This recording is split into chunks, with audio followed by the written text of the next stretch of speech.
satu irama, boleh tak boleh? Tak perlu satu irama, masing-masing sendiri. Dia tak payah nak ikut orang lain. Kita kan orang Malaysia dia suka macam tu kan, ramai-ramai tekong seorang kat depan, ramai-ramai ikut. Itu tak perlu, masing-masing sendiri. Labbaik Allahumma labbaik. Labbaik, kami menyahut seruanmu Allah. Humma labbaik, kami menyahut seruanmu. Labbaik la syarika laka labbaik, kami menyahut seruanmu, tidak ada Tuhan selain daripada engkau. Innal hamda wan ni'mata laka, sesungguhnya alhamd, pujian, wan ni'mah, segala pemberian, laka, wal mulk, kerajaan juga untukmu. Laka wal mulk la syarika lak, tidak ada Tuhan selain daripada engkau. Jadi labbaik Allahumma labbaik, labbaik la syarika laka labbaik, innal hamda wan ni'mata laka wal mulk la syarika lak. Inilah ucapan yang kita ulang-ulang. Sampai bila? Sampai kita sampai ke Masjidil Haram sebelum daripada tawaf. Jadi itu tempoh masa kita mengucapkan talbiyah. Itu saja ucapan yang kita ulang-ulang. Nak zikir lain, bolehlah zikir. Banyakkan zikir. Jadi berterusan. Bila kita sampai di Mekah, apa yang perlu kita buat? Lepas letak-letak barang ni, yang paling penting kita nak selesaikan, kita nak tahallul, nak selesaikan daripada ibadah kita, kita akan pergi tawaf. Benda pertama tawaf bila sampai di Mekah. Sebelum tawaf, apabila masuk Masjidil Haram, masuklah Masjidil Haram daripada mana-mana pintu pun. Jadi para ulama menyebutkan, bila mula-mula kita nampak Kaabah, kita berdoa dalam keadaan mengangkat tangan. Sebahagian besar para ulama menyebutkan, kita berdoa bila mula-mula kita menghadap Kaabah, melihat Kaabah. Apa doa yang kita ucapkan? Ada doa yang disebutkan dalam sebahagian salaf menyebutkan, Allahumma antas salam wa minkas salam, ucapan tu. Ataupun doa-doa lain yang kita nak ucap, kita boleh ucap. Jadi masuk nampak Kaabah, kita berdoa. Dan bila sampai masuk dalam Kaabah, jadi sekarang kita dah selesai rukun yang pertama, ihram. Daripada miqat sampai ke Mekah. Bila masuk ke Mekah, rukun yang kedua, tawaf. Di mana kita mula tawaf? Mula tawaf di Hajarul Aswad. Macam mana nak tahu Hajarul Aswad? Ada lampu warna hijau. Kalau kita masuk jauh daripada Hajarul Aswad, apa kita nak buat? Kita jalan sampai pergi ke Hajarul Aswad. Yang tu tak kira lagi. Sebab permulaan tawaf di Hajarul Aswad, di kawasan itu. Jadi mula di Hajarul Aswad, apa yang Nabi SAW buat? Nabi masuk, Nabi berjalan ke Hajarul Aswad, Nabi pegang, kemudian baru Rasul SAW pusing. Tapi kita mungkin nak masuk, nak pegang dan pusing agak susah lah. Sebab apa nama? Sesak dan sebagainya. Cuma ya tuan-tuan, bulan 2 ni saya rasa mungkin tak berapa ramai sangat. Jadi mudah-mudahan Allah permudahkan urusan cium Hajarul Aswad ni. Dalam hadis Nabi SAW sebut, siapa cium Hajarul Aswad, Hajarul Aswad nanti di akhirat, di hari kiamat dia akan jadi saksi ke atas orang yang cium dia. Dalam hadis lain Nabi sebut, asalnya Hajarul Aswad ni warna putih, tapi kenapa dia jadi hitam? Sebab dia serap dosa-dosa orang yang cium dia. Jadi itu kelebihan-kelebihan. Umar Al-Khattab radhiyallahu anhu, satu ketika Umar pergi menghadap Hajarul Aswad. Umar kata, inni la'a'lam annaka hajarun la tanfa' wa la tadur. Umar kata, aku tahu engkau ni sekadar batu yang tak bagi manfaat dan tak bagi mudarat.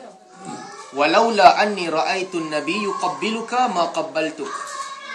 Kalaulah tidak kerana aku pernah melihat Nabi cium kau, aku tak cium. Jadi Umar cium. Yang penting sunnah Nabi. Masuk, Nabi menghadap Hajarul Aswad, Nabi cium, dan kemudian mulalah tawaf. Sebelum tawaf, sebelum kita mula tawaf, ittiba' untuk lelaki. Ittiba' apa maksudnya? Ittiba' maksudnya bahagian tengah kain kita ni diletakkan di tahtal katif, di bawah ketiak kanan, bahagian tengah. Jadi lebih kurang beginilah tengah kain. Kita tak payahlah sungguh-sungguh cari tengah kain lipat dua. Yang penting bahagian kanan ni terbuka.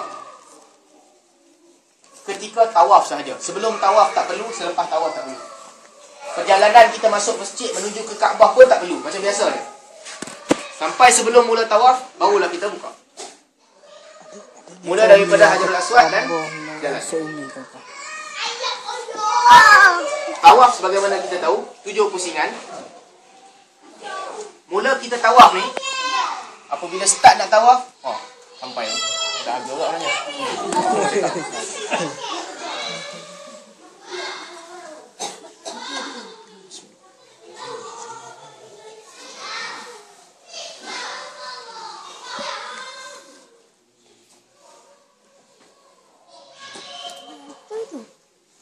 Mula kita start tawaf, kita berhenti talbiyah. Di situ habislah tempoh talbiyah. Kita dah habis talbiyah. Jadi kalau sampai Mekah, tak nak pergi hotel dulu, tukar baju, nak relax dulu, nak mandi dulu, boleh. Tapi kita masih dalam keadaan talbiyah. Sampailah kita nak mula tawaf. Bila mula tawaf, daripada Hajarul Aswad, bahagian kiri badan kita menghadap Kaabah. Bahagian kiri. Tuan-tuan, sebahagian ulama' mereka straight dalam bab ni. Kita tak boleh tawaf dalam keadaan depan kita ni menghadap Kaabah, tak boleh. Mesti kiri ni sentiasa bersama dengan Kaabah. Dia kadang-kadang orang Melayu ni dia tertib, dia bagus sikit. Kalau pergi kadang-kadang orang Arab kan, dia tinggal kawan dia kat belakang, dia pusing belakang panggil je. Jadi kita jaga-jagalah benda ni. Kiri kita menghadap Kaabah. Bahagian kanan kita di luar, menghadap kawasan masjid. Jadi jalan daripada Hajarul Aswad. Berapa banyak kita jalan? 7 pusingan.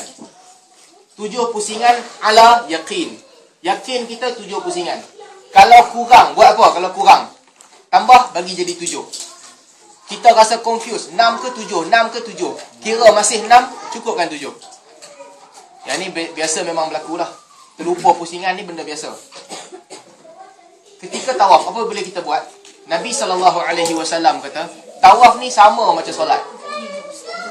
Kecuali ketika kamu tawaf, kamu boleh bercakap. Solat tak boleh bercakap. Jadi boleh. Tengah-tengah tawaf jumpa orang kampung, bolehlah nak sapa, apa khabar, nak tanya, boleh. Masa tawaf boleh bercakap. Yang lain dia sama macam solat. Sama maksudnya apa? Dalam keadaan kita berwuduk ketika tawaf. Wuduk terbatal tengah tawaf, nak buat apa? Ulama beza pandangan. Cuma pandangan yang lebih kuat, pergi keluar ambil wuduk balik, masuk balik. Kecuali ada darurat lah. Dalam musim haji ramai orang sesak, mungkin boleh ambil rukhsah. Ikut sebahagian mazhab. Tapi secara umumnya tawaf batal, keluar ambil wuduk, masuk balik. Kalau kita tahan kan? Tahan tak apalah. Cuma dalam makruh ni bahasan yang kebanyakan ulama sebut dalam solat disebutkan jangan tahan kan. Dalam hadis Nabi sebutkan jangan tahan. Cumanya kalau kita tahan sehingga habis, solat kita dikira sah. Tapi tuan-tuan, asalnya bulan 2 ni kita jangka memang tak ramai orang lah.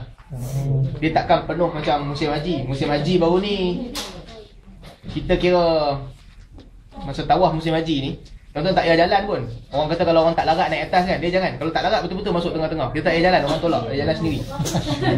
Nak jatuh pun tak ada ruang, keliling orang kan. Jadi dia jadi wave je. Jalanlah sendiri ikut je.